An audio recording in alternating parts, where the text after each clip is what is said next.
Hi, I'm Colleen Jones, a research associate in the Department of Animal Science at Penn State. In this video, you'll learn the importance of testing forage dry matter, and Dr. Judd Heinrichs will demonstrate two different methods to estimate dry matter. Dry matter is, very simply, what's left after all the water has been removed from a sample. And it's the dry matter that contains all of a feed's nutrients. You might hear both dry matter and moisture content in various recommendations. It's easy to convert from one to the other, since on a percentage basis, the dry matter plus the moisture equals 100%. Forage dry matter plays a very important role in animal nutrition, from harvest to storage to feeding. At harvest time, the right moisture content is essential for getting the maximum yield of nutrients and producing palatable forage. The proper moisture level ensures that silage can be packed well and fermentation can begin. Too much moisture can result in seepage, which is lost nutrients, and can allow for fermentation to go too far, resulting in spoilage. As shown in this table, the right moisture level depends on both the crop and the type of storage. For dry hay, too much moisture results in heating and mold growth that reduce the nutritive value and palatability of the hay. Again, the target dry matter depends somewhat on how the hay is being stored. Dry matter is also important because rations are formulated on a dry matter basis. This allows us to compare the nutrient content of different feeds on a level playing field. Changes in dry matter can greatly influence the amount of forage needed to provide specific nutrients in the diet. Unfortunately, silage dry matter changes frequently. Testing silage dry matter regularly and adjusting the ration accordingly is a good way to improve the consistency of the diet cows are fed. This graph shows an example of weekly changes in corn silage dry matter over a 4-month period. Changes in forage dry matter can be due to differences in the forage as it was harvested, or to weather conditions that increase drying or add water from rain or snow. This variability creates a problem because rations are formulated on a dry matter basis, but they are mixed and fed on an as-fed or wet basis. Let's look at an example of how changes in forage dry matter can influence what cows are fed.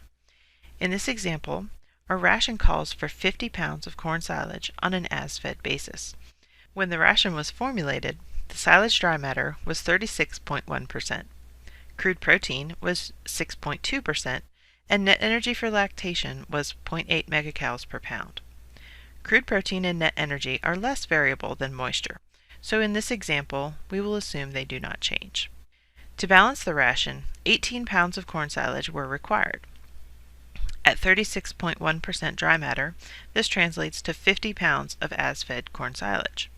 You can see here that if the dry matter changes, but we keep feeding 50 pounds of silage, we either over or underfeed corn silage, which means protein and energy are affected as well.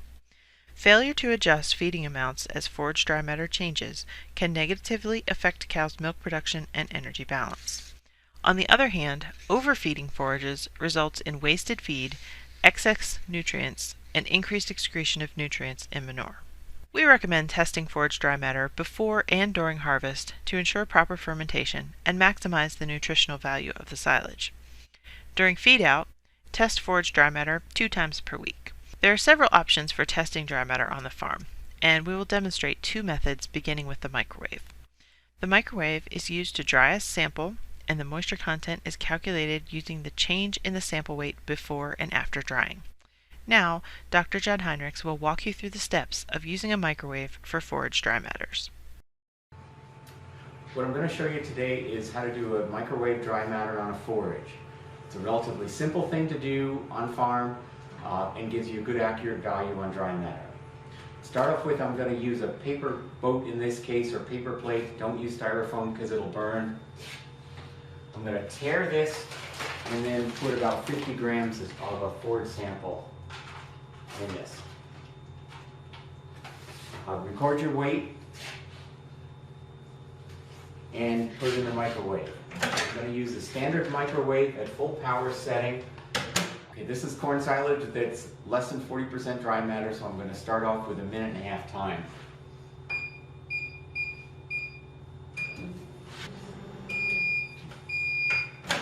Okay, when you take this out of the oven, you want to move it around a little bit. Make sure that you don't develop any hot spots in it. You're going to record the weight. In this case, it's not anywhere near dry yet, so I don't have to write it down. I'm going to put it back in next time for about 35 to 40 seconds. You put it each subsequent time, it's going to go back in for a shorter time period.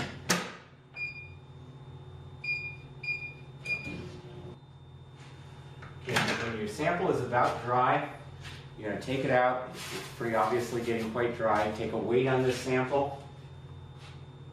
Either record it or remember it for now, and then put it back in for very short intervals, like 10-second intervals, to make sure that it's finally dry at the end.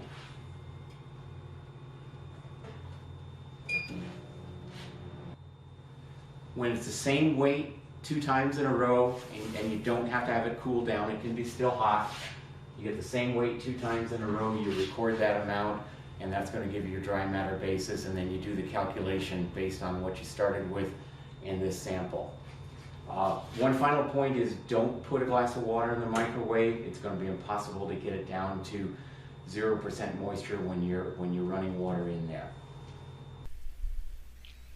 As a review, this table shows suggested times for drying samples in the microwave. Depending on the forage, your first drying time will be about a minute to a minute and a half.